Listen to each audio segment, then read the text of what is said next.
Cassette number 19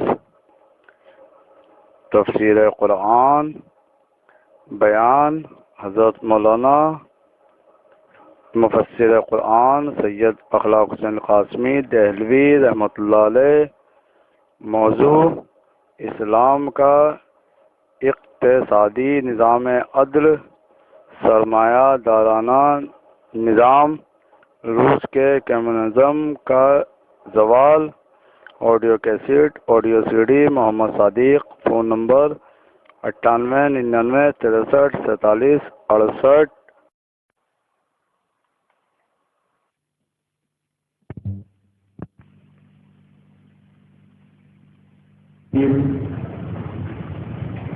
بسم اللہ الرحمن الرحیم۔ اذ قال له قومه لا تفرح ان اللہ لا يحب الفرحین وابتغ فيما آتاك الله الدار الآخرة ولا تنس نصيبك من الدنيا وأحسن كما أحسن الله إليك ولا تبغ الفساد في الأرض إنه لا يحب المفسدين۔ صدق الله۔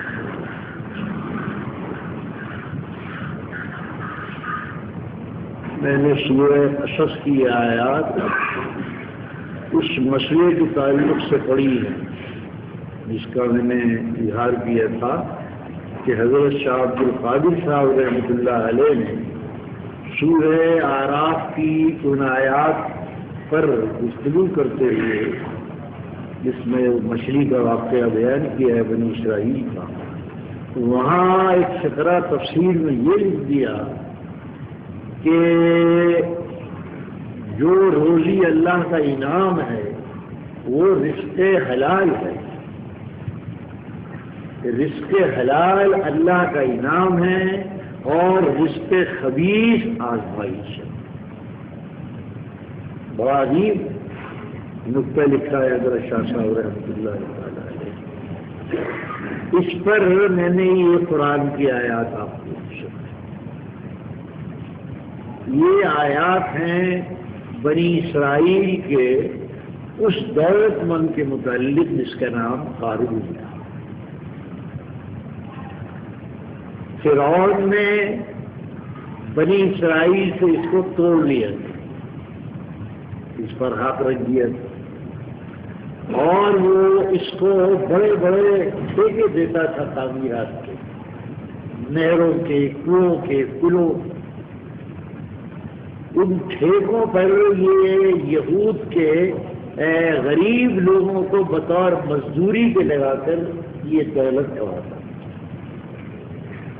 بہت دولت مند ہو گیا تھا۔ تو موسیٰ علیہ السلام کا سامنا کرتا تھا، ظاہر اس کو دولت مند بنایا تو فرعون نے۔ تو قرآن میں یہاں جو مومن بنی اسرائیل تھے ان کی یہ نصیحت نقل ہے۔ اس قائل لہو قوم، جب اس قارون کی قوم نے یعنی مومن لوگوں نے، ایمانداروں نے اس سے کہا لا تفرح، تو اپنی دولت کر، غرور نہ کر، اطراحت اختیار نہ کر، ان اللہ لا يحب الفرحین، اللہ تعالیٰ کو پسند نہیں ہے جو دولت مند ہو کر مغرور ہوتے ہیں، متکبر ہوتے ہیں۔ وقت دے بلکہ تو اس دولت کے ذریعے سے آخرت بنا، آخرت کا گھر بنا، اور ولا تنس نصیبک من الدنیا، اور جو دنیا تجھے خدا نے دی ہے اس میں تیرا جو حصہ ہے وہ اس کو یاد رکھ، یہ سب تیرا نہیں، اس کو یاد رکھو کہ کما تو رہا ہے لیکن یہ سب تیرا نہیں ہے، اس میں تیرا ایک حصہ ہے نصیب کا۔ وآسن، تو اپنا حصہ وصول کر کے باقی اللہ کے بندوں پر احسان کر، اس طرح اللہ نے تجھ پر احسان کیا۔ اور ولا تبغی الفساد، اور زمین میں فساد برپا کر اللہ تعالیٰ کو فساد کرنے والے پسند ہیں۔ یہاں قرآن کا قوال ہے، قرآن کے اسلوب کا اور اس کے پیرائے کہ یہاں مذہب ایک معلوم ہوتا ہے کہ یہ اصل بھی ہر مذہب کے اندر موجود ہے، یعنی معاش میں انصاف، معاشی انصاف، یہ ہے اس کا نام، معاشی عدل، معاشی انصاف۔ معاشی انصاف حضرت موسیٰ کی تورات میں بھی تھا اور معاشی انصاف اسلام میں بھی ہے۔ فرق یہ ہے کہ اسلام نے اس کو بھی مکمل کیا، جس طرح عبادات کا نظام مکمل ہے، روزے کا، نماز کا، اذان کا، اسی طرح کمانے کا، خرچ کرنے کا، کھانے کا، رزق کا، روزی کا، معاملات کا، یہ بھی نظام اسلام کا مکمل، کوئی کمی نہیں ہے۔ یہاں کیا کہا کہ رزق اور روزی اللہ کا احسان ہے۔ اللہ کا جو احسان ہے، جو نعمت ہے، وہ نعمت انسان کو جتنی طاقت اللہ نے اس کو دی ہے اس کے مطابق اس کو جمع کرنا احسان جو ایک قریب آقا غریبوں کو بلا کر دے رہا ہے، لے رہا ہے، لو سخاوت کر رہا ہے، اور لینے والا سائل بجائے اس کے کہ اس کی شان کو دیکھے وہ 2-4 روپے لے کر چلا آتا ہے، بس میرے لیے کافی ہے۔ یہ اس کی شان سخاوت ہے۔ جو رب یہ کہہ رہا ہے کہ احسان ہے، کرم ہے، اور اب تم دیکھو اے میرے بندو تم میں کتنی صلاحیت ہے، تمہارے پاس کاروبار چلانے کے لیے کتنا پیسہ ہے، اس کو گاڑ کرنا اس کو لگاؤ، اللہ کے بندوں پر احسان کرو، خوب کماؤ اور خوب کما کر خوب اللہ کے بندوں پر احسان کرو۔ احسان اور کماؤ، آپ کہیں گے عجیب بات ہے یہ جو میں کہہ رہا ہوں۔ لوگ تو یہ خیال کرتے ہیں کہ میاں یہ دنیا ہے، یہ گندی ہے، تھوڑا بہت کماؤ باقی اللہ اللہ، یہ خیال قائم رہا ہے مدتوں مسلمان۔ جب وہ مسلمان علماء نے بادشاہوں کے جبر و تشدد سے گھبرا کر کنارہ کشی کی اور ان کو روکا ہے کہ وہ کاروبار حکومت میں دخل نہ لیں، تو اس وقت مسلمانوں میں ایک پستی آ گئی، اور وہی پستی جس کا ذکر آراف کی آیتوں میں ہے۔ کچھ لوگ کھانا نصیب ہو گئے، سوکھی ہو گئے، اللہ اللہ کرو، 2-4 اہلیات ہر دور میں رہے، وہ پٹتے رہے، قتل ہوتے رہے، یہ دخل سے دیتے ہوتے، یہ کمایا، یہ کھایا، یہ بیت المال ہے، کہاں سے آیا، کون تم؟ یہ کہتے ہیں ظلم ہوتا رہا، مرتے رہے، شہید ہوتے رہے، ہر دور میں لوگ شہید ہوئے، دخل کیوں دے رہا ہے؟ یہ بات عجیب لگے گی نا آپ کو، لیکن عجیب نہ لگنی چاہیے۔ رسول اکرم صلی اللہ علیہ وسلم نے حضرت ایوب کی ایک مثال دے کر سمجھا ہے۔ فرمایا سرکار کہ جب ایوب علیہ السلام اپنی آزمائش سے نکلے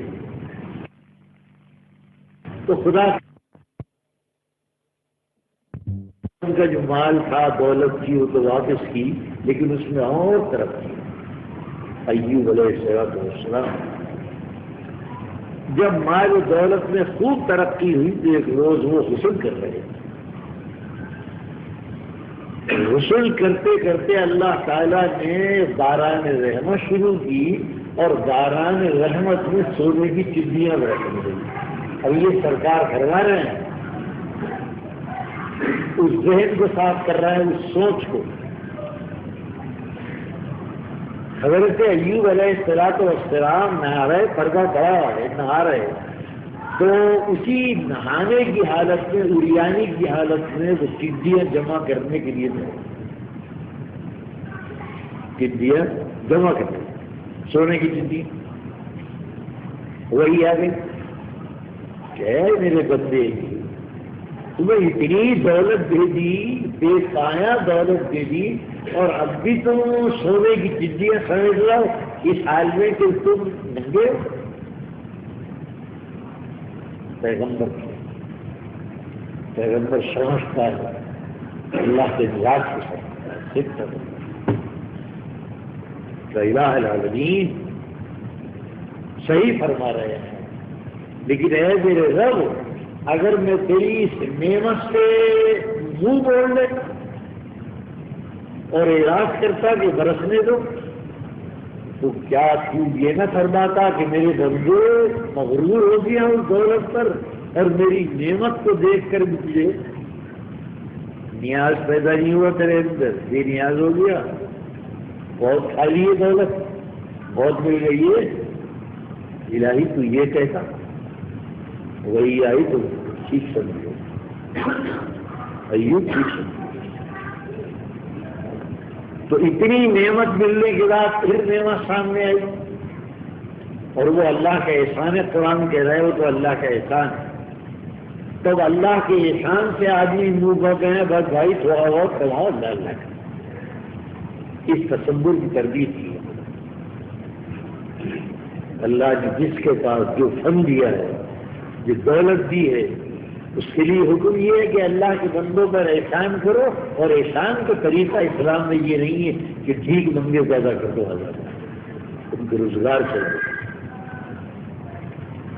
احسان ایک بات ساتھ، احسان خیر خیرات غریبوں کو جو محتاج ہیں، معذور ہیں، وہ ان کے لیے وہی ہے، لیکن احسان کی جو بڑی صورت ہے وہ کیا ہے؟ دولت کو پھیلاؤ، کاریگر اپنے انداز پر، تاجر اپنے انداز پر، لوگوں کو روزگار لگاؤ، روزگار سے لگاؤ، لوگوں کو روٹی کی گئی عزت کے ساتھ، لوگوں کو سائل فقیر نہ بناؤ، یہ احسان کی شکل ہے۔ مگر اس کی مثال رسول اللہ صلی اللہ علیہ وسلم، ایک سائل آیا اور سائل نے آ کر کہا یا رسول اللہ، دودھ پیاز غریب سوال کتنے روپے؟ آپ نے دو چار آدمیوں سے بات کر کے شہادت سے کچھ درہم حاصل کیے، کہا لو یہ درہم، اور میں تمہیں وہ راستہ بتاتا ہوں جو بھیک اور سوال سے زیادہ عزت والا ہے۔ کہو گے یار کہ یہ لے کے جاؤ، ایک لوہے کی کلہاڑی خرید لاؤ بازار میں، لوہے کی کلہاڑی خرید لائے سائل، اور رسول پاک صلی اللہ علیہ وسلم نے اپنے ہاتھ سے ایک لکڑی حاصل کی، اندر گھر سے لائے، اور اپنے ہاتھ سے اس کا دستہ بنایا، اس کو چھیلا، اور چھیل کر اپنے ہاتھ سے اس کلہاڑی میں دستہ ڈالا رسول اللہ صلی اللہ علیہ وسلم، اور کہانیاں لے کر جاؤ، جنگل سے لکڑیاں کاٹنا اور بازار میں بیچنا، اور 8 دن کے بعد آ کر مجھ کو اس کا حساب دینا۔ وہ تو قصبی حلال تھا، تجارت تھی، وہ جو 8 دن میں آئے تو ان کا چہرہ نہال کہا بھائی یا رسول اللہ الحمدللہ الحمدللہ، اتنا کھایا، اتنا کمایا اور اتنا بچایا، تو دیکھو بھیک سے اس میں زیادہ عزت ہے نہیں۔ تم آئے تھے سوال کرنے، میں لوگوں سے کہتا ان کو چندہ دوں، چندہ کراتا پھراتے، کہا یہ عزت کراتا، یہ حضور اکرم صلی اللہ علیہ وسلم۔ یہ یہاں قرآن کریم نے اشارہ کیا ہے۔ اچھا صاحب، اب اس واقعے کی آیات کی روشنی میں پہلے آپ ایک تمیز سنیے کہ رسول اکرم صلی اللہ علیہ وسلم کی حیات تک خلفائے راشدین کی ہے. یہ ذمہ داری رہی ہے رسول کی بھی اور رسول کے جانشینوں کی رضی اللہ عنہ کہ امت کی آخرت کا بھی لحاظ رکھیں اور امت کی دنیا کا بھی لحاظ. پوری نگرانی ذمہ داری محسوس کی ہے رسول اللہ صلی اللہ علیہ وسلم. صرف آخرت کی طرف توجہ دینا اور دنیا کو بالکل نظر انداز کر دینا نہ رسول کی زندگی میں علیہ السلام نہ خلفائے راشدین. رسول اکرم صلی اللہ علیہ وسلم نے نواسوں کے ہاتھ سے چاندی کڑے اتروا کر بازار میں بکوا دیے. ابتدا میں بچوں کو کڑے وغیرہ کی عرب میں پہناتے تھے. دیکھا کڑے پہنے کھڑے وہ ہو کے آ گیا. کیوں ناراض ہوئے؟ نانا ابا ناراض ہو گئے. کہا بیٹے میں سمجھ گئی کیوں ناراض. کڑے اتارے اور کڑے اتار کر پتھر پہ رکھ کے ان کو چولہا کیا, گلا بنایا چاندی کا, اور انہیں بچوں سے کہا جاؤ اور جا کر نانا ابا کی خدمت میں پیش. روتے ہوئے آئے بچے تھے چھن گئے کم کا, روتے ہوئے آئے, آنکھوں میں آنسو تھے, لیکن نانا کو رحم نہیں آیا. تو چاندی لی اور بلال و انس سے کہا بازار میں صرافے میں اس کو بیچو, اور اس میں سے ان کی ماں کے لیے ہڈیوں کا معمولی زیور ہڈیوں کا بنا کرتا تھا حرم میں, اونٹ کی ہڈیوں, ایک ہار لے آؤ, 2 کڑے لے آؤ ہڈیوں, اور وہ ان کی ماں کو دے دو, اور باقی جو ہے وہ جو خاندان ایک بھوکا ہے مدینے میں جا کے اس کو پیسے دیا. یہ نظریہ رہا خلافت راشدہ تک. خلافت کے بعد جب بادشاہت آئی اور بنی امیہ سے بادشاہت شروع ہوئی تو پہلا جو فساد ہوا اس امت میں نماز میں کوئی کمی نہیں. نماز کا, روزے کا, یہ سارا نظام سب قائم رہا. نکاح کا طلاق تھا. ایک سب سے بڑی تبدیلی کیا ہوئی؟ مالیات میں خیانت شروع ہو گئی. بیت المال کو بادشاہ اور سلاطین اپنا ذاتی دل ہوا. یہ ہے اصل رواج. وہ دولت جس کی ایک ایک پائی پر ابو بکر و عمر بھی سمجھتے تھے ہمارا نہیں ہے, ایک ایک پائی, وہ تو پہلے دن صدیق اکبر رضی اللہ عنہ کندھے پر کپڑے کا تھان لے کر مدینے میں نکل گئے تھے. ادھر بیعت خلافت اور ادھر تھان لے لی گئی. بزاز صاحب چلے جا رہے ہیں کپڑا بیچنے, وہ لوگ دوڑے کے حضور ہے خلیفہ ہے رسول اللہ کے کیا جا رہے ہیں کہ جو میرا بندہ ہے. اب شرن بقدر ضرورت بیت المال سے آپ کو لینے کا حق ہے. اس میں خلافت کی توہین جو مقرر کر دیا وہ دیتے رہے. بیوی نے اس میں سے کچھ بچا کر آنا 2 آنے 2 پائی کسی روز حلوہ بنا کر پیش کر دیا. امیر المومنین کے حلوہ بنا کر پیش. کہا بیگم یہ کہاں سے آیا, کیسے آیا؟ کہا امیر المومنین وہ جو آپ کا وظیفہ ہے اس میں سے اتنا بچاتی رہی بچاتی رہی. معلوم ہوا کہ جتنا تم نے بچایا ہے اس کے بغیر بھی میرے گھر کا خرچہ چل جائے. اے بیگم یہ جو تم نے حلوہ تیار کیا ہے اس کے بغیر بھی میرے بال بچوں کا خرچہ چل. بلایا بیت المال کے سیکرٹری کو اور کہا آئندہ سے میرے وظیفے میں سے 1-2 درہم کم کر. یہ امانت ہے. اور جب خلافت کے بعد سلطنت شروع ہوئی تو پہلا کام امانت دربار تعین شروع. قرآن نے کہا تھا دولت کو تقسیم کرو. اے دولت مند یہ اللہ کا احسان ہے کرم ہے زندگی ساجی گزار اور جو بچے اس کو تقسیم کر، بجائے تقسیم کرنے کے وہ تقسیم بیت المال سارا شاہوں کے درباروں میں ہونے کی اور عوام میں غربت بڑھ رہی۔ یہ زوال آیا ہے امت کے اندر خلافت راشدہ کے بعد۔ قرآن کریم نے صاف کہا سورہ بنی اسرائیل کہ وَإِذَا أَرَدْنَا أَن نُّهْلِكَ قَرْيَةً أَمَرْنَا مُتْرَفِيهَا فَفَسَقُوا فِيهَا فَدَمَّرْنَاهَا تَدْمِيرًا۔ گواہی کا اصول کیا ہے؟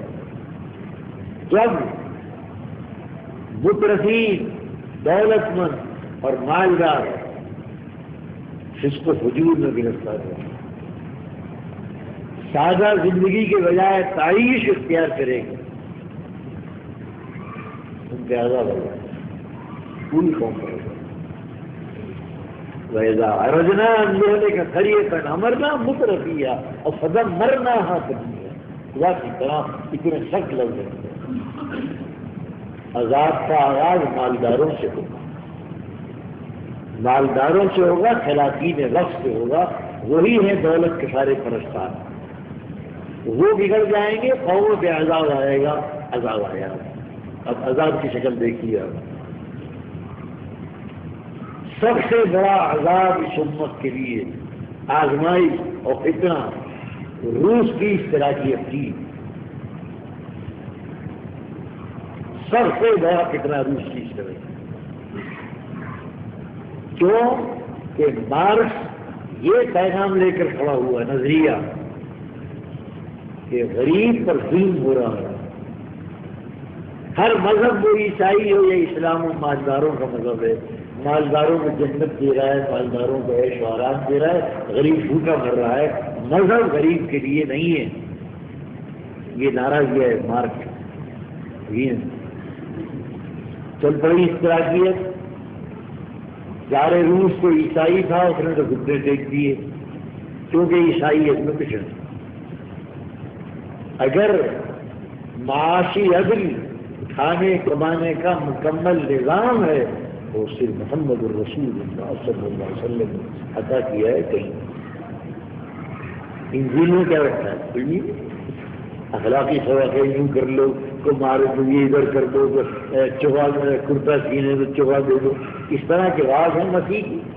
تو نظام زندگی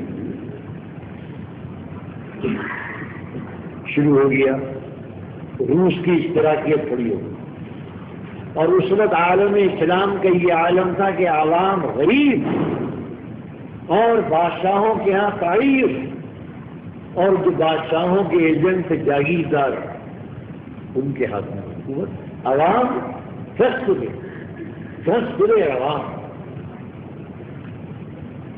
روس کا انقلاب، روس کا ظلم بڑھا، سارے روس کو نکالنے کے بعد جو قرب و جوار کی ریاستیں تھی مسلم، سمرقندو، بخاراؤ، تاشقندو اور ماوراؤ نہر، وہاں اس کو فوج کرنی شروع کر دی۔ عوام بیدار تھے، عوام بیدار تھے، غربت بے حد۔ ادھر وہ روس کے علاقوں میں دیکھتے کہ ایک کسان ہل چلا رہا ہے ٹریکٹر کے ساتھ، بجلی ہے اس کے یہاں کھیتوں میں، اور اپنی حالت دیکھتے کہ ہمارا کسان وہی دو بیل ہم چلا، وہی چلا گیا، کتنا فرق ہو گیا چند سال میں۔ روس کے عوام کا یہ حال، اور سمرقندو، بخارا، تاشقند اس کا یہ حال۔ اور تاریخ کہتی ہے کہ جب روسی فوجیں بخارا میں داخل ہوئی تو وہاں کے علماء اور مشائخ کی پسماندگی کا یہ عالم تھا کہ انہوں نے مدرسوں اور خانقاہوں میں بیٹھ کر آیت کریمہ کا ختم شروع کر دیا۔ آیت کریمہ کے ختم سے وہ روس کا ظلم رک سکتا نہیں رک سکتا۔ بہت معمولی طاقت کا استعمال کیا ہے اشتراکی روس نے، اور یہ سارے جو مشرق وسطیٰ تھا، جو ہمارے علم کے مرکز تھے، ان سب پہ چھا گیا روس۔ اور جب حاکم بخارا بھاگا ہے روس کی فوجوں کو دیکھ کر، تو معلوم ہے تعداد لکھی ہے مورخین نے کہ اتنی تعداد سونے چاندی اور جواہرات کے بھرے ہوئے صندوقوں کی تھی جو راتوں رات بھاگا اور افغانستان میں آ کے بنا لیے. اور علماء آیت کریمہ ختم ہو جائے قبضہ نہ ہوتا ہے روس کا اب کر لگے. اور اب اسلام کے خلاف پروپیگنڈا شروع ہوا. اسلام مالداروں کا مذہب ہے، اسلام افیون ہے، اسلام یہ مولوی تم کو غریب کر رہا ہے مذہب کے سبق دے دے کر. اگر غریب ہو تو صبر کرو، اگر غریب ہو، اگر فاقہ ہو تو صبر کرو، درجے بڑھیں گے. اسلام کے خلاف ایک طوفان اللہ تعالیٰ نے علماء حق کھڑے کیے. عرب میں بھی عجب، کیونکہ افغانستان کے تو قریب آ گیا تھا، آگے افغانستان اور پھر پاکستان اور پھر یہ ہندوستان رہ کیا گیا تھا. جو ہمارے جو مسلم جو ایشیائی اسلام مسلم دنیا کی جو مکھن تھا اسے روس کھا چکا. عرب بہت دور تھا، عرب کیا جاتا ہے علماء کھڑے ہوئے.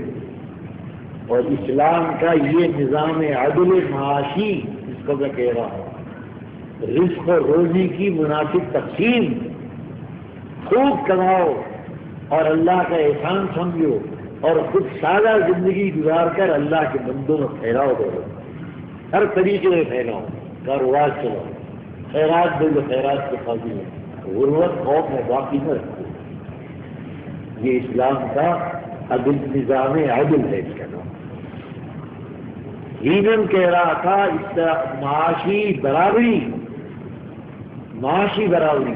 ہمارا عالم یہ کہہ رہا تھا معاشی برابری ناممکن، معاشی انصاف. یہ تحریک چلی ہے اور ہزارہا کتابیں ہر زبان میں علماء حق نے شائع کی.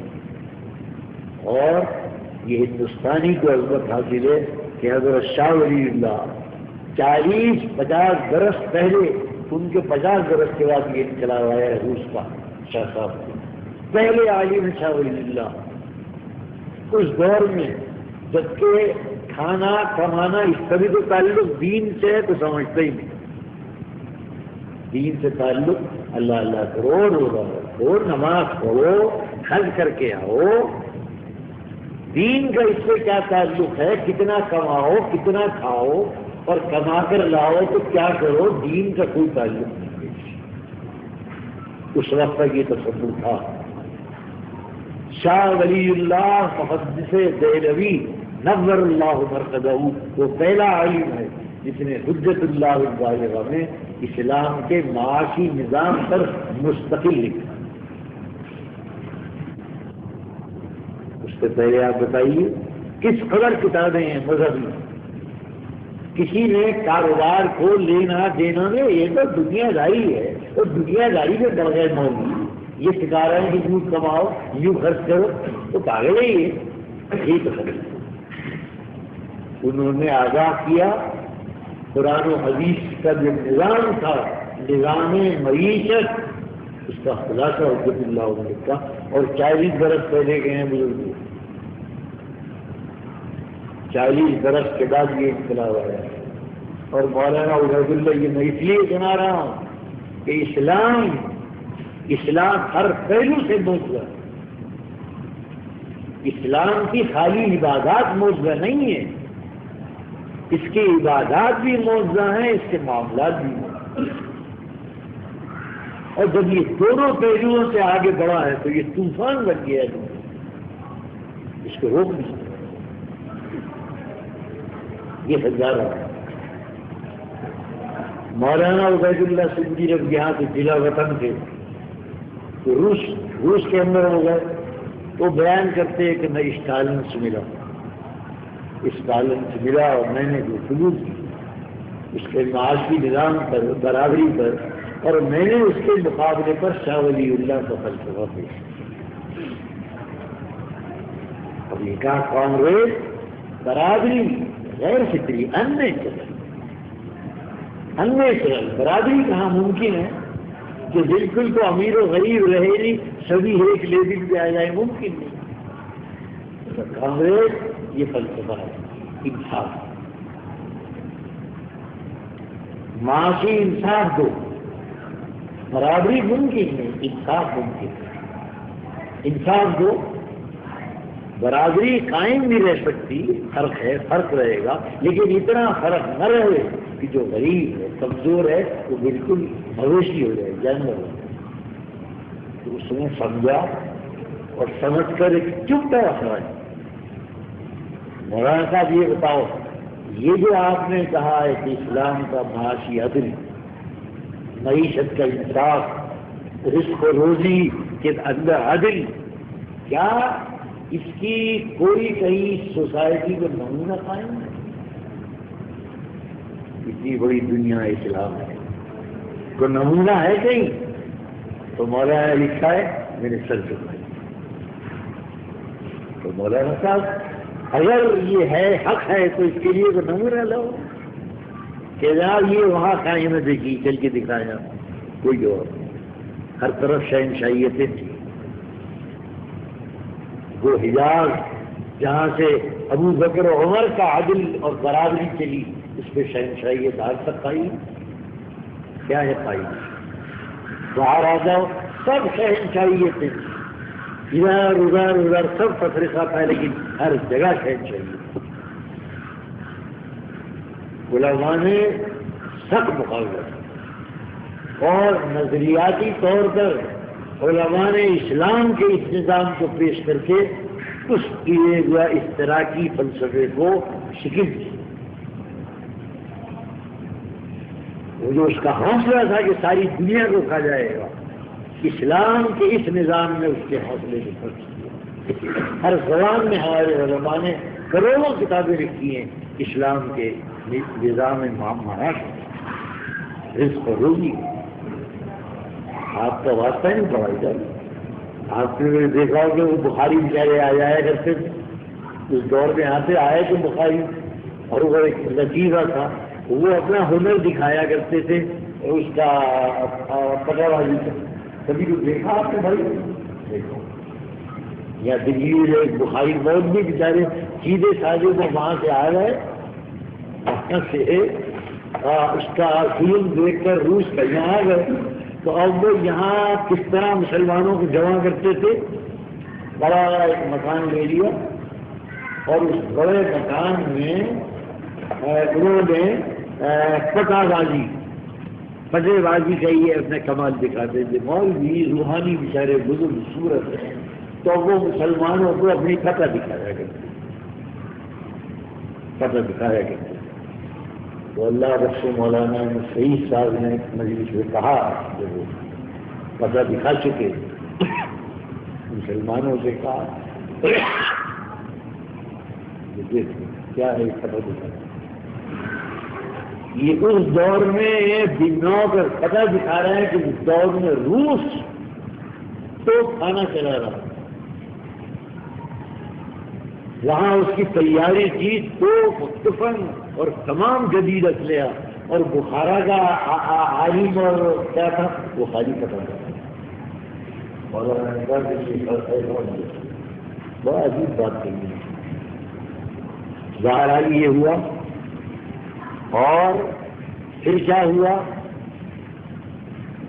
کمیونزم کی گویا کمر توڑ دی تھی علماء اسلام، نظریہ کی تو کتابیں لکھی۔ ایک بہت بڑا کارنامہ ہے یہ ان حضرات کا، انتظام کس کس کا لیا، بہت بڑے بڑے لوگ ہیں، لگ گئے، شاعروں نے اپنا کام کیا، اکبر نے ایک شعر بڑا عظیم لکھا، تو بہت مسخرہ آدمی تھا کہ گر تم نے کہا اوتی تم، یہ اوتی تم یہ اس کا ہے قارون کا قول۔ جب قوم نے یہ کہا کہ بھائی تو اللہ کا احسان کر، تو اس نے کہا کیسا احسان؟ انما اوتیتہ علی علم عندی، کہ میرے ساتھ جو مال و دولت آیا ہے وہ تو میرے ہنر کا نتیجہ ہے، تم خواہ گیا اللہ کا احسان ہے اللہ۔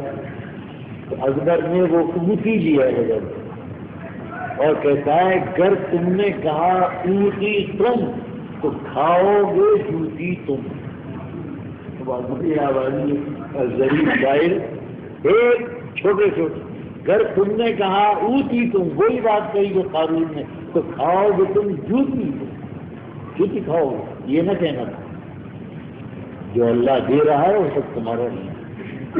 یہ ہوا اور پھر 70 وہ گوربا چوب کھڑا ہو گیا، اخلاقی موت تو اس کی ہو چکی تھی، وہ اسلام کے نظریات کو فتح نہیں کرتا،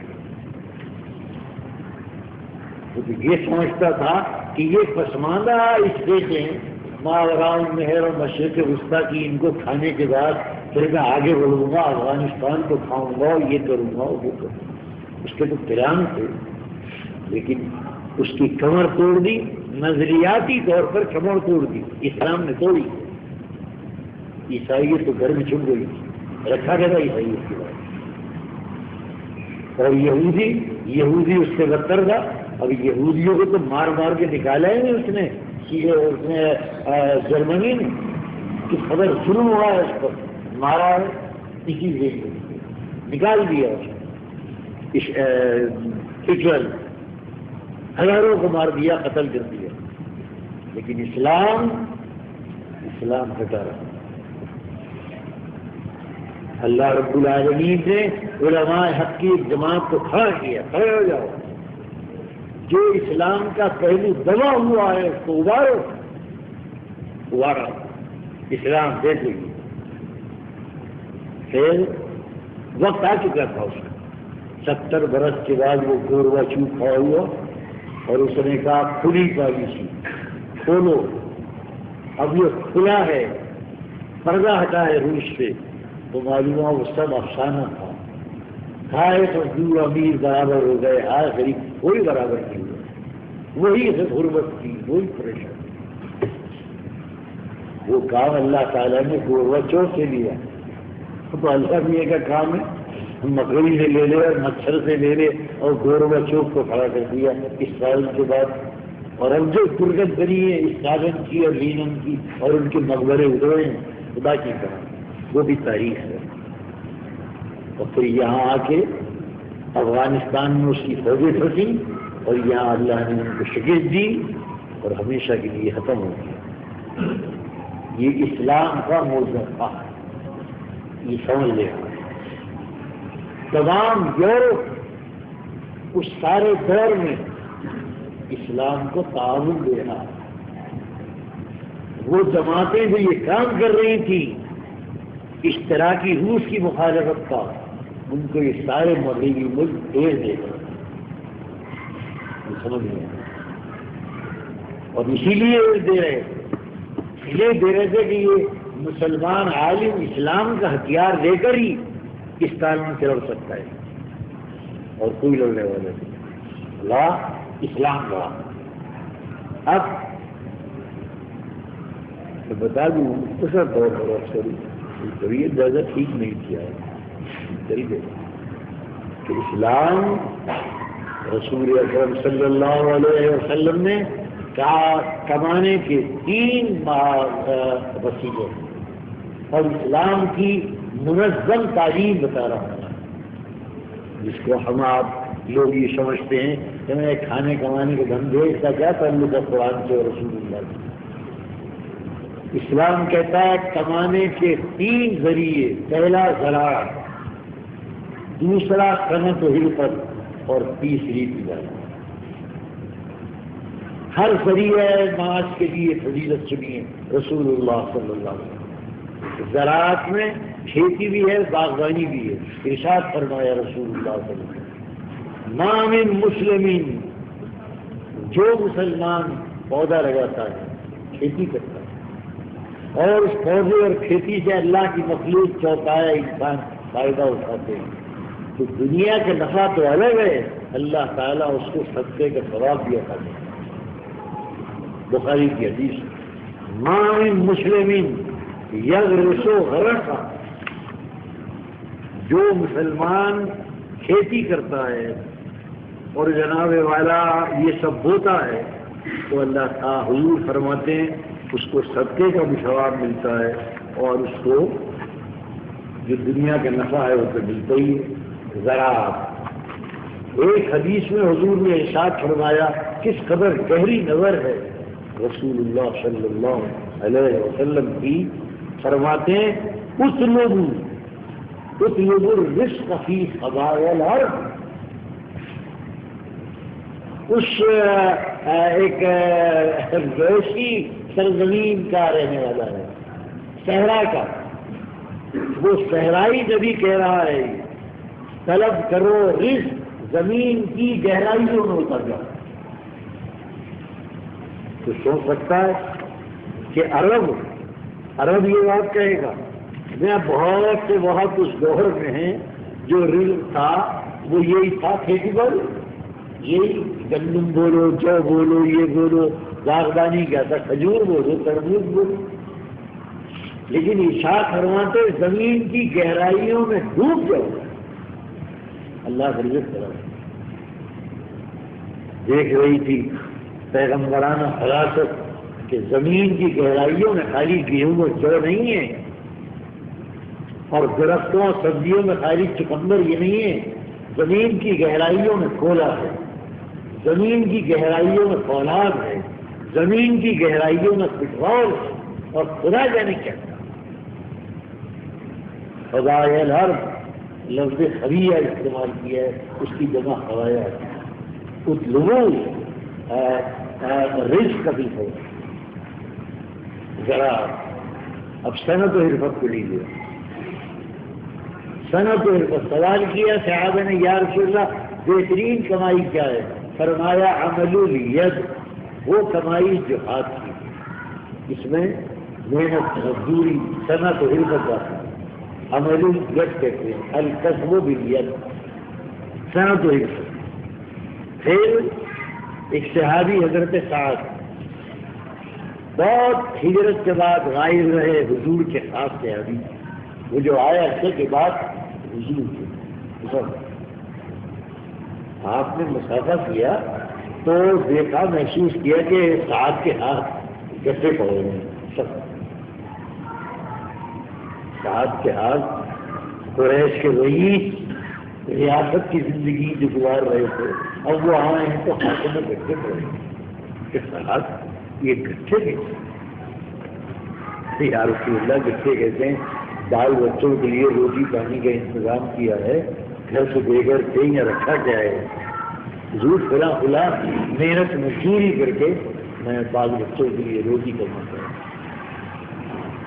تو حضرت صاحب جیسے رئیس قریش کے آدمی نے ہاتھوں کی گٹوں کی یہ وجہ بیان کی ہے تو رسول اللہ صلی اللہ علیہ وسلم خوشی کے مارے پٹ ہو گئے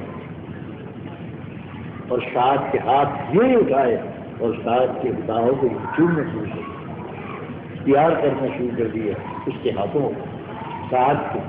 اور فرمایا پھر یہ جملہ کہا ہے ان اللہ یحب العبد المؤمن المحترف.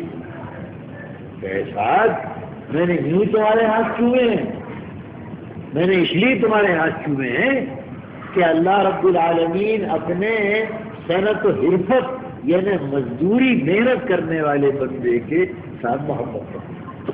میں نے ہی محبت کا اظہار کیا. یہ صنعت و حرفت کی بات ہے. تیسرا درجہ تجارت کا. حضور اکرم صلی اللہ علیہ وسلم نے سب سے بڑی سے بڑی بشارت جو ہو سکتی ہے سچے تاجر کے لیے ہوگی کہ تاجر الصدوق الامین مان نبی والصلحاء، جو تاجر سچائی سے تجارت کرے گا اللہ تعالیٰ اس کو قیامت میں نبیوں کے ساتھ رکھے گا. ان کا زمرہ نبی ہوں گے، صالحین ہوں گے. کتنا بات ہے. اور پھر اس کے مقابل کہا التجار الفجار یوم القیامہ، اور یہی تجار فجار بھی ہوں گے جب یہ جھوٹی قسمیں کھا کر کاروبار کریں. یہ تجارت حضور اکرم نے خود بھی تجارت بھی کی ہے، اور کچھ دنوں آپ نے مقام جرف میں کھیتی کی. لکھا ہے مقصود میں کہ کوئی جگہ کا نام ہے جرف، اس دیوس میں حضور اکرم صلی اللہ علیہ وسلم نے کھیتی بھی کی ہے اور مزدوری بھی کی ہے، بکریاں چلا. یہ ہے اسلام کی کمائی کا نظام. اب اس کے خرچ کرنا. فرمایا اللہ رب العالمین تمہیں ان ذرائع سے جو کچھ بھی دے گا وہ اللہ کی نعمت ہے، اللہ کا انعام ہے، لیکن وہ سب تمہارا نہیں. وفی اموالہم حق معلوم للسائل والمحروم. خبردار ایسی غلطی نہ کرنا کہ اپنی کمائی کو اگر اپنا ہی سمجھو گے تو فساد پیدا ہو جائے گا. غریب اور امیر کے درمیان جنگ شروع ہو جائے گی. غریب نفرت کرے گا امیر سے، چوری کرے گا جا کے. اور اگر کبھی دشمن نے حملہ کر دیا ملک پر تو غریب ساتھی دے گا، یہی کہے گا میں مرنے دو. دوسرے کو مالداروں کو ہمیں کیا ہمدردی، خبردار ہے. انصاف رکھنا. مال زکوٰۃ کتنے طریقے قانونی بنا دیے خرچ کرنے کے. زکوٰۃ فرض، صدقہ فرض واجب، صدقہ فطر اور زکوٰۃ یہ، اور باقی نفلی خیرات دو. یہ طریقہ ہے احسان کا اور دولت کو پھیلانے کا. پھر میراث کا قانون کہیں ہے اس کو مکمل قانون میراث کا کسی قوم میں؟ کہیں بتائیے کہ میراث کا ایک جز قرآن میں بیان کر دیا اندر، اس کو فقہاء علماء پر نہیں چھوڑا. بیوی کا اتنا، بیٹے کا اتنا، بھائی کا اتنا، اگر یہ ہو تو اتنا اور یہ ہو تو اتنا. اور اگر کچھ لوگ ایسے ہوں جو وارث بننے کے قابل نہ ہو تو وہ وصیت کے حقدار ہے. تہائی میں ان کو وصیت کرنا دولت کو پھیلاؤ. لکیرا یکون دورتم بین الاغنیاء. یہ ہم نے قانون بنایا زکوٰۃ کی تقسیم کا اور میراث کا کیوں بنایا اور خیرات کا؟ اس لیے تاکہ دولت اغنیاء میں سمٹ کر رہے. اگر یہ دولت سمٹ گئی تو امت کو زوال ہے. زوال تو آیا اور یہ آخری زوال کی شکل تھی. اللہ تعالیٰ نے اس زوال کی سمت کو بتایا.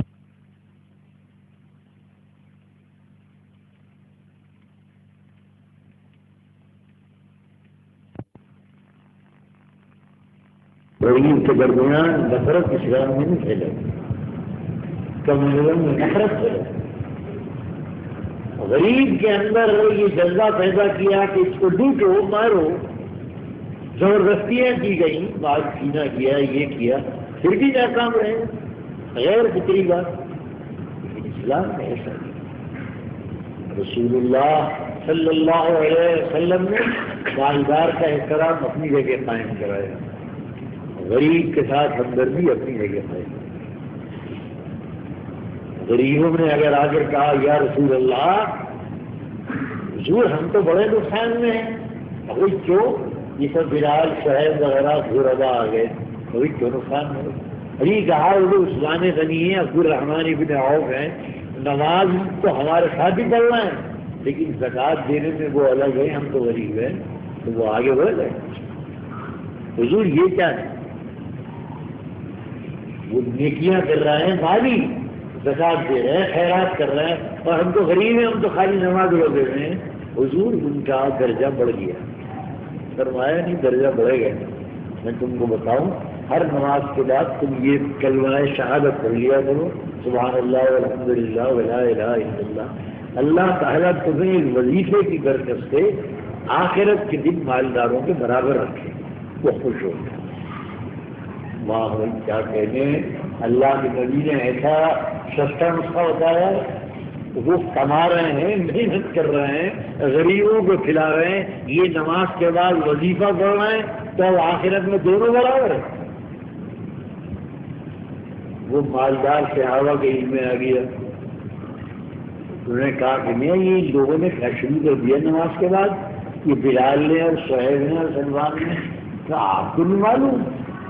وہ حضور کے پاس گئے تو حضور نے کہا کہ یہ لگتا ہے نماز کے بعد کر لیا کرو، تم اور عثمان غنی برابر ہی رہیں گے. اچھا وہ جتنے مالدار تھے انہوں نے پڑھنا شروع کر دیا نماز کے بعد.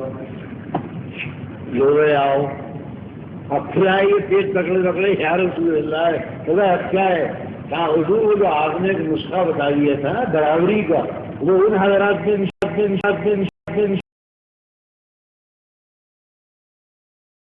فرمایا سرکار دو عالم صلی اللہ علیہ وسلم نے بھائی اب میں کیا کروں ظاہر کا فضل اللہ ہوتی ہے اے میرے غریب امتیوں ابھی یہ اللہ کا فضل ہے جس کو اللہ عطا کرتا ہے اب اس میں صبر کرنا ہے آوازوں میں ہو ایک مالدار وہ غریبی کے برابر محنت کر رہا ہے ریاضت کر رہا ہے لیکن جو اس کو اللہ نے دولت کی راہ سے جو مرتبے عطا کیے ہیں وہ اللہ کا فضل ہے ذالک فضل اللہ اب تم آگے بننا اور ہو گیا ٹھیک ہو گیا برابر ہو گیا تو اسلام میں یہ پھیلاؤ اور دور خلافت راشدہ کی بات کو کیا کہہ رہے ہیں اللہ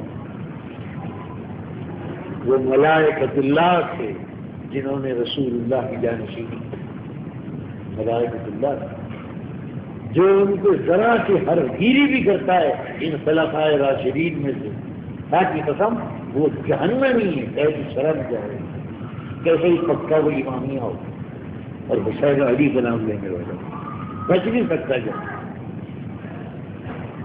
جو خلفائے راشدین اور جنہوں نے اپنی جان پھنسا کر اگر قحط پڑ گیا ہے تو امیر المومنین نے چکنائی کھانی چھوڑ دی بتائیے آپ حالانکہ حضرت عمر گھر سے آسودہ سے اپنے غریب نہیں تھے تجارت کی ان کی تمام قرب جوار شام میں ان کی جایا کرتے تھے امیر المومنین بھی تھے لیکن وہ جو امیر المومنین کی ذمہ داری تھی اس ذمہ داری کا یہ حال تھا کہ جب قید پڑا ہے تو حضرت امیر المومنین نے منع کر دیا تھا کہ میری سبزی میں چکنائی نہ ڈالی جائے بغیر چکنائی کی سبزی بننی چاہیے اور جو بھی چکنائی سے بچے وہ جا کر ان غریبوں کو دے دیں جو قحط میں گرفتار یہ اس طرح سے یہ امت کی کشتی کو کنارے رہنا ہے مولا علی کرم اللہ تعالی وجہ صرف کہ تیرے بھائی اس لیے بگڑ کے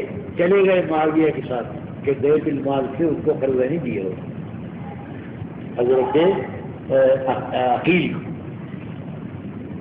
بھائی سے کہا بھائی چچلا بھائی ہے کہ اس کا قرض دے دیجیے قرض نہیں دے اس لیے کہ بیت المال سے قرض دینے کی کیا رواج ہی نہیں قائم کیا خلفائے راشدین اپنی گرہ سے لے لو بیت المال سرکاری قوم کا ہے امت کا ہے ناراض ہو گئے بگڑ کے مخالف ہو گئے لیکن نہیں برداشت کیا دولت کی تقسیم اور سب سے بڑی ذمہ داری دولت کی تقسیم خلفائے اسلام عمراء اسلام خلفائے اسلام ان کی اصل ذمہ داری بس جب وہ ذمہ داری ختم ہوئی ہے تبھی سنت پہ بوانا بہرحال میں نے عرض کیا آپ کو کہ اسلام کا جو معاشی عدل ہے وہ معمولی بات نہیں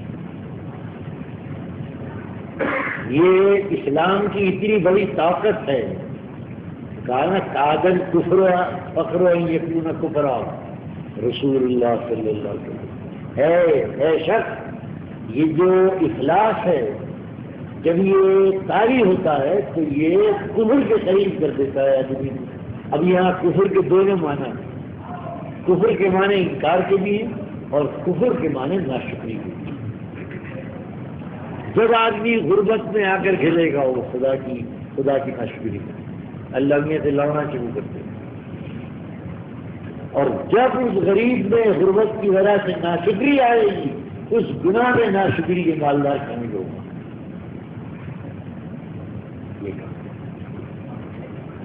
عادل فخر یقون کفرا جب وہ نادار ہوگا اس کی ناداری بڑھے گی تو بے نیاز ہو کر بیٹھ جائے گا تو کہے گا تو کما رہا ہے میرے عیش کا ہے میں عیش کروں گا کون غریب کون پڑوسی کون گئے کون بھانجا کون شہری تیرا ہی آ جائے گا تو اس کی ناشکری کے گناہ میں اے خاندار تو گرفتار ہوا پوچھا جائے اس لیے رسول اکرم صلی اللہ علیہ وسلم نے باحیات امیری اور غریبی کے درمیان بیلنس قائم رکھا. عملاً سارا مدینہ ایک جھوپڑیوں کی بستی تھی. رسول پاک کا مدینہ کیا تھا؟ 17 جھوپڑیاں، کچے مکان.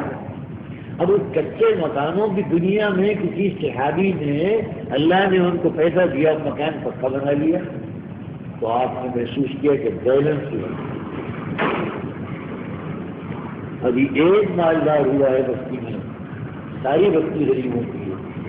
ادھر سے گزرے، کہا یہ کس کا ہے؟ تو حضور ان کا مکان ہے. اچھا. اب جب وہ آئے رسول اکرم کے پیچھے نماز پڑھ لیں تو حضور نے رخ دے کے بعد کی منہ موڑ دیا. سب پریشان. یہ تو حضور کا معمول نہیں.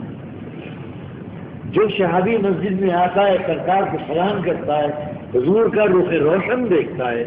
ہر صحابی دوڑتا ہے کہ میں حضور کی داہنی جانب بیٹھ جاؤں، کہ پہلا روح انور میری طرف ہے، پہلا سلام مجھ پر آئے، السلام علیکم.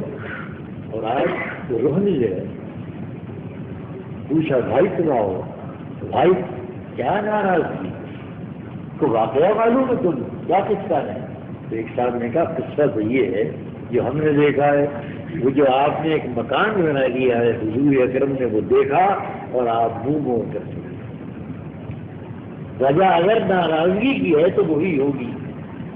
اسی وقت لوٹے اور 10-5 مزدور لگا کر اس کو زمین کے برابر کر دیا.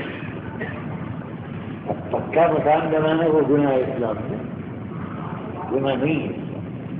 لیکن امیری اور غریبی کے درمیان وہ جو نمایاں فرق ہوا کہ 1000 غریبوں میں ایک مالدار کھڑا ہے اور سونے کے محل کے اندر بیٹھ گیا، وہ ان سارے غریبوں کے ایمان کو ہلا دے گا، ان کو ناشکرہ بنا دے گا.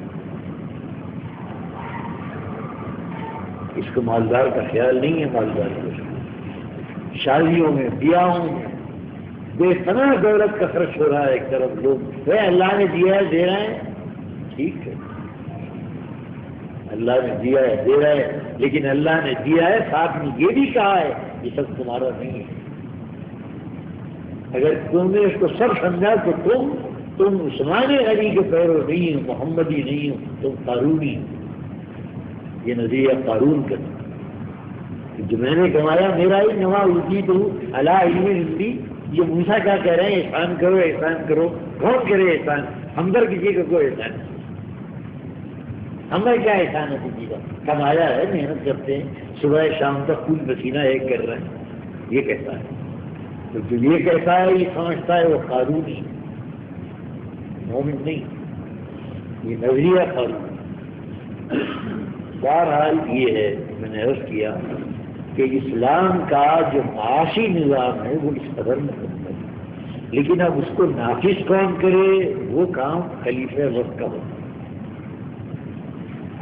یہ انفرادی عبادات کو تو علماء دیکھ بھال کر لیں، بھائی نماز پڑھو، وہ ایسا نہ کرو، وہ حج چلو، وہ قرآن پڑھ لو، حج کر لو، لیکن معاملات کی نگرانی یہ کام ہوتی ہے. اس میں علماء یا مذہبی پیشوا دخل نہیں دی.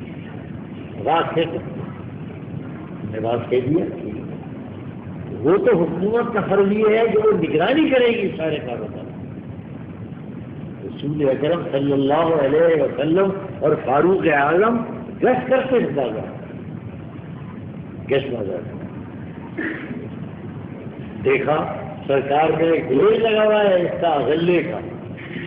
شبہ ہوا آپ کو کہ اوپر اور نیچے کا فرق نہ ہو تو آپ نے گھی ڈال دیا نیچے ہاتھ تو وہ گیلا تھا. یہ کیا ہے؟ یہ کیا ہے؟ کوئی کہہ سکتا تھا حضور آپ نماز پڑھائیے، آپ جا کر قرآن سنائیے، ہمیں قرآن بتائیے. یہ آپ کہاں آ گئے ہیں منڈی میں اور یہ کہہ رہے ہیں نیچے سے گیلا کیوں ہے ادھر سے سوکھا کیوں ہے؟ یہ کیا کہہ رہے ہیں آپ؟ پڑھائی کر اس کو اٹھاؤ اور من غشنا فلیس منا. ایک اصول سن لو، جو معاملات کے اندر دوسروں کو دھوکہ دے گا ہمارا اس کو کوئی تعلق نہیں. ہم بڑی ذمہ ہیں کچھ دھوکے دار. جب اللہ وعدہ کر رہا ہے، اللہ وعدہ کر رہا ہے کہ جو تیری قسمت میں ہر حال میں تجھے پہنچاؤں ان اللہ هو الرزاق ذو القوة المتین. اللہ اکبر اللہ. ان اللہ هو الرزاق کس طرح یقین دلایا ہے خدا نے. ان اللہ هو الرزاق ذو القوة المتین. اللہ تعالی رزق دینے والا ہے قوت کے ساتھ، قوت کے ساتھ، اور متین اس کے معنی ہے قوت کے. دو صفتیں بیان کی ہیں قوت کی، تاکہ بندے کا حوصلہ قائم رہے کہ میرا رزاق طاقتور ہے، بھوکا نہیں بننے دے گا. بڑا معاملہ ٹیڑھا ہے نا رزق اور روزی کا. آدمی کا ایمان یہی خراب ہوتا ہے، ایمان خراب کر کے غلط غلط کام کرتا ہے، روزی آئے روزی نہ جاتی ہے، جھوٹ بولتا ہے، سٹا لگاتا ہے، لاٹریاں لگاتا ہے، سود کھاتا ہے. ہائے ہائے ہائے مالدار ہو جاؤں، ہائے مالدار ہو جاؤں. وہ کہہ رہا ہے وہ دیوانے جو رزق تیری قسمت میں لکھ دیا ہے وہ رزاق قوت والا بھی ہے، طاقت والا بھی ہے، تو دوسرے کو کبھی غلط غلط تک ہی ہوتا اور ملے گا وہی جو قسمت. وَلَوْ بَسَطَ اللَّهُ الرِّزْقَ لِعِبَادِهِ لَبَغَوْا فِي الْأَرْضِ. کہ سن لو، ہم جانتے ہیں ہم تمہارے خالق ہیں، اگر ہم رزق و روزی کو سب پر برابر وسیع کر دیں تو ہماری زمین پر شام سے پہلے بغاوت ہو جائے. تو ہم نے ایک نظام بنایا ہے نا اونچ نیچ کا. ایک ہاتھی پر ہے، ایک آدمی کے ہے، ایک کاریگر ہے، کارخانےدار ہے، ایک تاجر ہے، ایک گاہک ہے، ایک استاد ہے، ایک شاگرد ہے. بنایا بھی اونچا نیچا یہ نظام بنایا ہے. کمائی کا نظام اس پر دنیا کا نظام پایا. اگر کاریگر بھوکا نہ ہو تو کارخانے میں جا کر کام کیسے کرے؟ شام تک ہاتھ پیسہ لے کر آئے تو بھوک لے جا رہی ہے اس کو. اگر ایک کاریگر اسی کارخاندار کی طرح مالدار بن کے بیٹھ جائے تو اس کی ڈیوٹی کو غرض پڑی ہے کہ وہ آ کے وہ ٹھوکا پیٹی کرے گا، وہ چلائے گا مشینیں اور کالا کرے گا. وہ تو جو اس کا درجے میں فرق ہے غربت کا، وہ اس کو لا کر جوڑتا ہے کام کرو. کیا قرآن نے صاف کہا ہے کہ اگر ہم یہ اونچ نیچ قائم نہ کرتے، محنت کی اور سرمایہ کی اور محنت کی اور سرمایہ کی، تو دنیا کا کاروبار چلے. اتنا فرق تو لازمی کرنا. اس نے اپنی قدرت کا نظام قائم کرنے کے لیے سارا دھندا کیا ہے اور وہ ضروری تھا. تو یہ کہا. اور حضور نے ایک واقعہ بیان فرمایا موسیٰ علیہ السلام. قربان جائیے اللہ کے رسول صلی اللہ علیہ وسلم. دین دنیا کے معاملات کا ایک پہلو مثالیں دے کر اپنی امت کو رکھتے. ایک مثال فرمایا موسیٰ علیہ السلام جب دور پر خدا کا پیغام سننے جایا کرتے تو راستے میں دیکھتے تھے کہ ایک نابینا گر گرا کر دعا کر رہا، الہی مجھے بینا کر دے، الہی مجھے بینا. طرف آ گیا اور جا کر کہا کہ ہے رب اب میری تیری بات تو ہوگی بعد میں رہی آئے گی. ایک بات تو بتا کہ ایک تیرا نابینا بندہ اتنے روز سے چیخ رہا ہے، اے اللہ میری آنکھیں دے دے، مجھ کو آنکھیں دے دے، میرے بچے بھوکے ہیں مجھ کو آنکھیں دے دے. اے میرے پروردگار تو اس کو آنکھیں واپس نہیں کر رہا. وہی آئی کہ آپ کو بڑی ہمدردی ہے اس سے، ہم نے اس کی آنکھیں واپس دی، اس کی بینائی واپس آ گئی بابا. تو حضور باتیں اب موسیٰ علیہ السلام لوٹ کے آئے تو دیکھا کہ دو چار آدمی کھڑے لڑ رہے ہیں. بھائی کیا غل ہے، کیا غل ہے، کیا پریشانی ہے؟ تو گئے تو دیکھا کہ وہی کل کے اندھا آنکھوں پہ بگڑ کا ہے، وہ لوٹ گیا ضرور. بھائی کیا بات ہے، لڑائی کیسی ہے؟ تو لوگوں نے کہا کہ جناب لڑائی کیسی ہے؟ یہ لڑائی اس بات کی ہے کہ آپ نے اس کی بینائی واپس کرائی ہے نا. اللہ نے دیکھ کے اندھا بنایا نہ، وہ جس کو چاہتا ہے دیکھ کر اندھا بناتا ہے، دیکھ کے بہرا کرتا ہے. بابا اسی کی مشورت ہے، وہی جانتا ہے. چلو بسط اللہ الرزق لعباده لبغوا فی الارض ولکن ينزل بقدر ما یشاء. دیکھیے آپ، وہ اتارتا ہے ہر چیز بالکل کاندھے میں تول کر، بقدر ما یشاء، کاندھے میں تول کر اتارتا. اگر اپنے اندازے سے ایک رتی آگے پیچھے بڑھائے اس اندھے کی طرح وہ لوڑنا شروع کر دے گا. اس کو اللہ جانتا ہے، اس کو بندہ نہیں جانتا. یہ ہے بہرحال. تو حاصل یہ کہ رزق کریم، رزق طیب اللہ کا انعام. اور وہ لوگ جن کو اللہ رزق کریم دے رہا ہے وہ اصحاب فضل ہیں. اصحاب فضل ہیں. اصحاب فضل نعمت سے کہا تم غریبوں کے ساتھ ہمدردی کرو، غریبوں سے کہا ان کا احترام کرو، ان کا اکرام کرو. دولت کو دیکھ کر حسد نہ کرو. دولت کو دیکھ کر حسد کرنے والا وہ اللہ کی دین پر اعتراض کر رہا ہے. جس دولت پر وہ حسد کر رہا ہے، جس کمال پر وہ حسد کر رہا ہے، تو گویا اللہ تعالیٰ نے جو عطا کیا ہے اس کو اعتراض ہے. کچھ حسد اعتراض ہے، اس کی تفصیل پر اعتراض. جس کو اللہ نے جو دیا ہے اس کو اللہ کی نعمت سمجھو، اس کا احترام کرو. اس سے کہا کہ یہ احترام تبھی قائم رہے گا جس پڑوسی بھی رات کو تیرے بھوکا نہ سو. سمجھ رہے گا. دونوں متوازن ہے یہ اسلام، اور یہ اس بات کی دلیل ہے کہ اللہ حبیب نے صلی اللہ علیہ وسلم.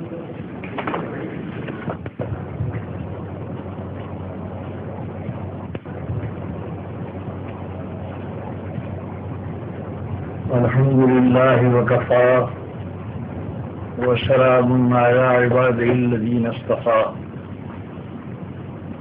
أعوذ بالله من الشيطان الرجيم. بسم الله الرحمن الرحيم.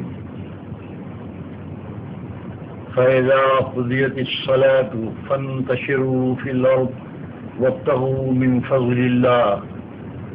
قال الله تبارك وتعالى وفي أموالهم حق للسائل والمحروم. پچھلی بحث میں چند مسائل وضاحت طلب ہیں، ان کی وضاحت ضروری معلوم ہوتی ہے. لین دین اور تجارت کے مسئلے میں قرآن کریم نے یہ قید لگائی کہ الا ان تکون تجارتا منکم، الا ان تکون تجارتا عن تراض منکم. لین دین اور معاش کے وسیلوں میں تجارت کا لفظ قرآن کریم نے استعمال کیا. یہاں تجارت سے مراد لغوی معنی یعنی لین دین، سودا کرنا. یہاں تجارت کے معنی وہ مخصوص نہیں ہے عرف عام والے، بلکہ سودا، لین دین. تو ہر قسم کا لین دین، وہ زراعت کا ہو یا صنعت و حرفت کے سلسلے کا ہو اور یا تیار شدہ مال فروخت کرنے کا ہو، اس میں لینے والے اور دینے والے کی رضامندی شرط قرار دی گئی ہے.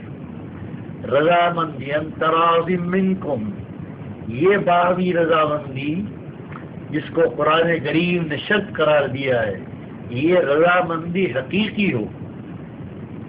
ایک رضامندی مجبورانہ ہے، جیسے سود کا لین دین ہے، رشوت چلتی ہے تو فریقوں کے درمیان، یا جوا ہوتا ہے، یا دھوکے بازی کے ساتھ تجارت ہوتی ہے. یہ رضامندی بظاہر اس میں بھی ہے. کہا جا سکتا ہے کہ دونوں فریق راضی ہوتے ہیں جوئے میں، دونوں فریق راضی ہوتے ہیں سود اور بیاض میں، لیکن شریعت کہتی ہے وہ رضامندی مجبورانہ ہے. اگر آپ دل کھول کر دیکھیں تو جو جوا کھیلنے والا ہار جاتا ہے وہ دل سے راضی نہیں ہوتا، بلکہ بددعائیں دیتا ہوا جاتا ہے. اسی طرح کاروبار میں جو دھوکہ کھاتے ہیں اور دھوکہ دیتے ہیں، بظاہر رضامندی ہوتی ہے، لیکن دھوکہ کھانے والے کو یہ امید نہیں ہوتی کہ مجھ کو دھوکہ دیا جائے گا. جب وہ دھوکہ کھا کے جاتا ہے تو وہ اس کا دل پریشان ہوتا ہے، اس کا دل ناراض ہوتا ہے. اس لیے شریعت کہتی ہے کہ یہ رضامندیاں جوئے میں، سود میں، رشوت میں، دھوکے کے کاروبار میں، یہ رضامندی دلی رضامندی نہیں. لہذا وہ جو کہا کہ انتراضم منکم تجارت انتراضم منکم سودا ہو، باہمی رضامندی سے ہو، اس میں یہ شامل نہیں ہے. اسی طرح کہانت، عرب میں غرب جاہلیت میں ایک کہانت کیا؟ کاہن ہوتے تھے جو لوگوں کو دھوکہ دیتے تھے کہ ہمارے قبضے میں موکل ہیں، فرشتے ہیں، جنات ہیں، اور وہ خبریں دیتے ہیں تمہیں یہ مرض ہے، تمہارا یہ ہے. یہ دھوکے کی تجارت کی، یہ تجارت بھی حرام ہے. حضرت ابوبکر صدیق کے ایک دوست تھے، وہ کچھ تحفہ لائے حضرت صدیق اکبر کی خدمت میں. حضرت صدیق اکبر نے استعمال کر لیا، لیکن اس کے بعد کا شبہ ہوا، فرمایا یہ کہاں سے لائے تم؟ تو اس نے جواب دیا کہ امیر المومنین، میرا ایک پرانا جانکار تھا، میں نے اس کو کچھ کہانت پر کاہن بن کر، کاہن کے طور پر کچھ اس کا علاج کیا تھا اور اس کو کچھ بتایا تھا. وہ مجھے آج مل گیا اور اس نے مجھ کو یہ دیا ہے. تو امیر المومنین فاروق ابوبکر صدیق نے حلق میں انگلیاں ڈال کر وہ سارا کھانا نکال لیا اور فرمایا یہ دھوکے کا لین دین ہے. اسی طرح کہانت پر قیاس کر کے کہا جائے گا کہ وہ تعویذ گنڈے کی ساری صورتیں جن میں تعویذ لکھنے والا دھوکہ دیتا ہے ایک جاہل کو، جن بھوت کا نام لے کر، چڑیل کا نام لے کر، جن کا کوئی وجود نہیں ہے، وہ تعویذ گنڈا، وہ علاج، وہ عملیات، اس راستے سے جو کچھ بھی کمایا جاتا ہے وہ شرعاً حرام قرار دیا جائے گا، کیونکہ وہ غش ہے. حضور اکرم صلی اللہ علیہ وسلم نے وضاحت کی کہ من غشنا فلیس منا. میں ابھی کہہ چکا ہوں پہلی تقریر میں کہ جو کاروبار اور معاملات میں، لین دین میں دھوکہ دیتا ہے، حضور نے فرمایا ہمارا اس سے کوئی تعلق نہیں، وہ مسلم سماج سے نکل گیا. ایک دوسرا مسئلہ یہ ہے، یہ تو رضامندی کی بات صاف ہو گئی. دوسرا مسئلہ پچھلی بحث میں مصارف کا، مصارف یعنی کماؤ، اللہ کے لیے کماؤ اور کمانے کے بعد خرچ کرو. فَإِذَا قُضِيَتِ الصَّلَاةُ فَانتَشِرُوا فِي الْأَرْضِ وَابْتَغُوا مِن فَضْلِ اللَّهِ. تلاش کرو اللہ کی روزی، حکم ملا، روزی تلاش کرنے کا حکم دیا، اور وہ بھی جمعے کی نماز کے سلسلے کہ جب نماز جمعے سے فارغ ہو جاؤ، جو افضل نماز ہے، تو اللہ کی زمین پر لوٹ جاؤ امر کے سیرے سے.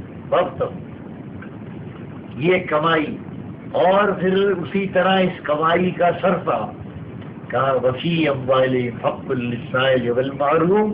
یہ جو تم نے کمایا ہے اس میں بقدر ضرورت، بقدر حیثیت تمہارا ہے، لیکن اس میں ضرورت مندوں کا بھی ہے. اب اس کا ضرورت مندوں پر احسان کرنے میں، ضرورت مندوں کو دینے میں مسلم اور غیر مسلم دونوں برابر ہیں. فقہاء نے صرف زکوٰۃ کو مستثنیٰ کیا ہے، جو اس لیے کہ زکوٰۃ فریضہ ہے، اور زکوٰۃ کے مصارف اللہ رب العالمین نے سورہ حشر میں متعین کر دیے، اس میں غیر مسلم کی گنجائش نہیں. لیکن پھر بھی امام ظفر کہتے ہیں، جو امام ابو حنیفہ کے بڑے شاگردوں میں ہیں، کہ غیر ضرورت مند غیر مسلم اہل ذمہ، جو مسلم حکومت کی ذمہ رعایا ہے، اہل صلح، جو امن پسند غیر مسلم ہیں، وہ اگر ضرورت مند ہوں، بھوکے ہوں، پیاسے ہوں، مسافر ہوں، بیمار ہوں، ان کی ضرورت پر زکوٰۃ میں سے بھی خرچ کیا جا سکتا ہے، یہ امام ظفر کی رائے ہے۔ لیکن جمہور فقہا غیر مسلموں کو زکوٰۃ کے مصارف میں شامل نہیں کرتے۔ زکوٰۃ کے علاوہ جتنی صورتیں خیر خیرات کی صدقات ہیں، لینا ہے دینا ہے اللہ کی راہ میں، اس میں سب شامل ہیں۔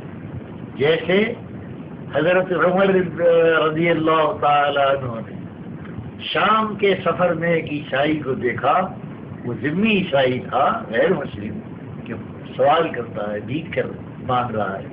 آپ نے اس کو بلایا اور اس سے پوچھا تو اس نے کہا کہ عمر، جب تک میں طاقتور رہا مجھ سے حکومت تو ٹیکس لیتی ہے، اب میں محتاج ہو گیا تو میری کوئی دیکھ بھال کرنے والا نہیں ہے، بھیک مانگ کر اپنے بچوں کا پیٹ پالتا ہوں۔ حضرت عمر نے اسی وقت یہ آرڈر تحریر کرایا کہ تمام مملکت اسلامیہ کی شاخوں میں یہ حکم جاری کر دو کہ جو غیر مسلم اہل ذمہ کمانے سے معذور ہو جائیں تو ان کو بیت المال سے وظیفہ دیا جائے۔ غیر مسلم شامل کیا اس کو بیت المال کے مصارف میں، حالانکہ بیت المال میں زکوٰۃ بھی ہوتا ہے، شامل ہوتی ہے، بیت المال میں اور سرکاری ٹیکس بھی ہوتے ہیں، لیکن اس کو شامل نہیں۔ اسی طرح حضرت عمر ابن عبدالعزیز کا واقعہ ہے، یہ تو غیر مسلم جاندار ہے، وہاں ایک بھوکے کتے کے آگے عمر ابن عبدالعزیز نے حج کے لیے جا رہے تھے، زاد راہ صاف تھا، ایک کتا آ کر زبان نکال کر کھڑا ہو گیا۔ حضرت عمر ابن عبدالعزیز نے تھیلے میں سے گوشت کا ٹکڑا نکالا اور اس کے آگے ڈال دیا۔ ساتھیوں نے کہا کہ عمر یہ تو ایک حقیر بے زبان کتا ہے، آپ نے اپنے ذات راہ میں سے اس کو کھانا دے دیا۔ تو فرمایا تمہیں نہیں معلوم انہ المحروم، وہ جو قرآن کریم نے کہا ہے کہ للسائل والمحروم، اور تمہارے مالوں میں حق ہے مانگنے والے کا بھی اور اس کا بھی جو مانگنے سے محروم ہے، جو بے زبان ہے، کچھ کہہ نہیں سکتا، اور کہا یہ وہ کتا یہ اس محروم کا مصداق ہے۔ تو حضرت عمر بن عبدالعزیز نے یہ بتایا کہ غیر مسلم تو الگ ہے، نہیں غیر جاندار حیوان بھی اگر بھوکا ہے، اگر پیاسا ہے تو اس کی دیکھ بھال بھی ایک مسلمان کی ذمہ داری ہے۔ یہ سوال حل ہو جاتا ہے۔ پھر حضور اکرم صلی اللہ علیہ وسلم نے اپنے مجوسی پڑوسی کو ہدیے بھیجے ہیں۔ آپ حضرت عائشہ تو تاکید کرتے تھے، اے عائشہ جب کوئی اچھا کھانا تیار کرو تو میرے پڑوسی کو بھیج دیا کرو جو ایک ایران کا مجوسی تھا۔ تیسرا مسئلہ مصارف میں، زکوٰۃ اور خیرات کے مصارف میں سادات کرام کا ہے۔ اسلام نے آل نبوت اور اہل بیت نبوت پر زکوٰۃ حرام کر دی، اس لیے کہ زکوٰۃ مالداروں کا میل کچیل ہے، ان کی دولت کا میل کچیل ہے۔ رسول اکرم صلی اللہ علیہ وسلم نے اپنی آل کو اس میل کچیل سے الگ رکھا ہے۔ ضرورت مند اہل بیت کے لیے خمس کی مدح، خمس کی یعنی غنیمت کا 5واں حصہ اہل بیت کے مصارف کے لیے نکلتا تھا، اسے خمس کہتے ہیں، 5واں حصہ۔ رسول اللہ صلی اللہ علیہ وسلم نے اہل بیت کی ضرورت کے لیے خمس استعمال کیا، لیکن آج خمس کا سوال نہیں ہے۔ ہمارے آج کے فقہا یہ کہتے ہیں نہ آج مال غنیمت ہے، نہ یہاں کوئی جہاد ہے، نہ کوئی بیت المال ہے، تو سادات کرام کو ایسے ملکوں میں جہاں خمس نہیں، غنیمت نہیں، اگر زکوٰۃ میں سے دے دیا جائے تو اس کی اجازت ہے، اس لیے کہ بھوک اور پیاس تو اہل بیت کرام کے لیے بھی ہوتی ہے، لیکن پھر بھی افضل یہ ہے کہ کہ مالدار مسلمان سادات کو اپنے اصل مال میں سے دیں، زکوٰۃ میں سے نہ دیں. یہ ان کے مقام کا کہ وہ آل رسول ہیں اور رسول اللہ صلی اللہ علیہ وسلم کا حق ہے ساری امت پر. اسی طرح آپ کی اولاد کا بھی حق ہے. حضرت حضور اکرم صلی اللہ علیہ وسلم نے زکوٰۃ کے معاملے میں اس قدر احتیاط کی تھی کہ ایک دفعہ صدقے اور زکوٰۃ کی کچھ کھجوریں آئیں تو حضرت امام حسن رونق افروز تھے، انہوں نے ایک کھجور لے کر اپنے منہ میں ڈال لی. حضور اکرم صلی اللہ علیہ وسلم نے دیکھا اور ہاتھ ڈال کر ان کے گلے سے، ان کے حلق سے وہ کھجور نکالی اور فرمایا تھو کرو، اور وہ کھجور نکال کر پھینک دی. ایک مسئلہ یہ ہے اس میں. اب ایک مسئلہ یہ ہے کہ مصارف، مالداروں پر جو مصارف فرض کیے کہ اللہ نے تم کو دیا ہے وہ سب تمہارا نہیں ہے. تم اللہ کے دین پر، مسلمانوں کی عام ضروریات پر خرچ کرو. لیکن سوال یہ ہے کہ اگر مالدار صرف نہ کرے اور مالدار بخل کرے، مالدار اپنی دولت کو اپنے خرچے میں لائے اسراف کے ساتھ، فضول خرچی کے ساتھ، تو آیا اس پر کو قانونی دباؤ پڑ سکتا ہے؟ فقہاء نے اس کو صاف کر دیا ہے کہ امیر المومنین اور خلیفۃ المسلمین کو حق ہے اس بات کا کہ اگر مالدار اپنے فرائض پورے نہ کریں تو حکومت کو حق ہے کہ اس میں وہ دخل دے. حکومت کو حق ہے کہ اس کے لیے قوانین وضع کرے.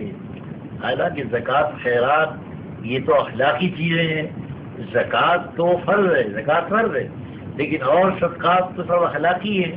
لیکن حکومت اگر حالات محسوس کرے تو صدقات، نفلی صدقات کے لیے بھی وہ قانون بنا سکتی ہے. فقہاء کرام نے اس کی مصلحت بیان کرتے ہوئے کہا کہ ان النفوس لا تقبل الحق الا بما يستعين به من حظوظها التي هي محتاجة اليها فتكون تلك الحظوظ عبادة. بڑی بنیادی بات کہی ہے فقہاء کرام. وہ کہتے ہیں کہ حق کو قبول کرنا، اس میں اسلام جبر کا قائل نہیں ہے. اللہ کا دین قبول کراؤ، نماز پڑھواؤ اور روزہ رکھواؤ، یہ سارے احکام شریعت، اس میں جبر نہیں ہے، اس میں تو ترغیب ہے، شوق ہے. تو فقہاء کہتے ہیں کہ لا تقبل الحق الا، کہ عام فطرت انسان کی یہ ہے کہ وہ اللہ تعالیٰ کے حقوق اور عبادات کو بھی قبول نہیں کرتا اور اس کی طرف مائل نہیں ہوتا جب تک کہ اس کی دنیاوی ضروریات پوری نہ ہو. جب تک اس کے دنیاوی ضروریات کا انتظام نہ ہو وہ شوق سے اللہ کی عبادت کی طرف نہیں آتا. وہ پریشان ہے، وہ پریشانی کے عالم میں ہے. تو مسلمانوں کا اپنے طور پر اور حکومت کا اپنے طور پر یہ ان کی ذمہ داری ہے کہ اللہ کے دین کو پھیلانے کے لیے، اللہ کے دین کے احکام کو پہنچانے اور اس پر عمل کرانے کے لیے اس کا خیال رکھیں کہ لوگوں کی ضروریات پر بھی نظر رہے، لوگوں کی ضروریات اور ان کے مسائل پر بھی نظر رہے. میں نے پچھلی تقریر میں کہا تھا کہ رسول اکرم صلی اللہ تعالی علیہ وسلم دونوں پہلوؤں کا خیال رکھتے. صحابہ کرام نے بھی دونوں پہلوؤں کا خیال رکھا ہے. اور حضور تو اتنا خیال رکھتے تھے دنیا کا، امت کی دنیا کا، امت کے کھانے کا، پینے کا، دنیاوی مسالے کا اتنا خیال کہ اپنی اولاد کے لیے زکوٰۃ کو حرام کر دیا. اپنی اولاد کے لیے زکوٰۃ کے علاوہ کبھی اگر اپنی اولاد کو آرام سے دیکھا تو ان کو آرام سے محروم کر دیا اور اسے ضرورت مند اور غریب مسلمانوں تک پہنچا دیا. بہرحال یہ مسئلہ تھا. اب اس کے تمام پہلو واضح ہو جانے چاہیے کہ اسلام ایک مکمل معاشی نظام رکھتا ہے. اس معاشی نظام میں کمانے کے طریقے بھی متعین ہیں. حلال کمانے، حرام نہیں. حرام کمائی کے بارے میں تو اتنی سختی کی ہے خود قرآن نے، اور یہ کہا ہے کہ کسب حرام اور رزق حرام سے اللہ کی عبادت قبول نہیں ہوتی. دعاؤں کے لیے تو وضاحت کی رسول اللہ صلی اللہ علیہ وسلم نے کہ دعا فرمایا ایک مسافر ہے پراگندہ بال، وہ اللہ کے آگے ہاتھ پھیلا رہا ہے. مسافر کی دعا قبول ہوتی ہے اس لیے کہ پریشان حال ہے. فرمایا وہ اللہ اللہ کر رہا ہے، لیکن اس کے پیٹ میں غذا حرام ہوتی ہے اور اس کے جسم پر کپڑا حرام ہوتا ہے. پھر کیسے اس کی دعا قبول کی جا سکتی ہے؟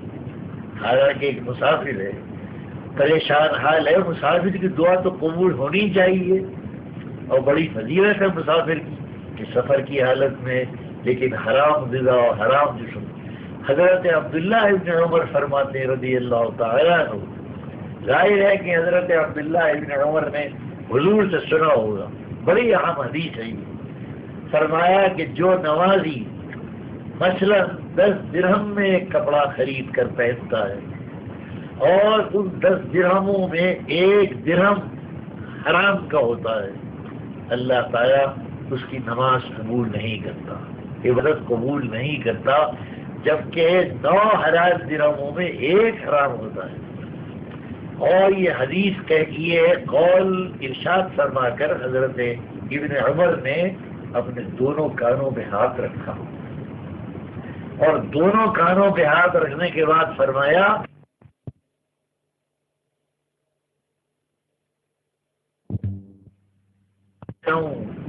میں بہرا ہو جاؤں اگر میں نے یہ قول رسول اکرم صلی اللہ تعالی علیہ وسلم سے نہ سنا ہوں، میں بہرا ہو جاؤں. تاکید کی ہے یہ. تو یہ ارشاد گرامی.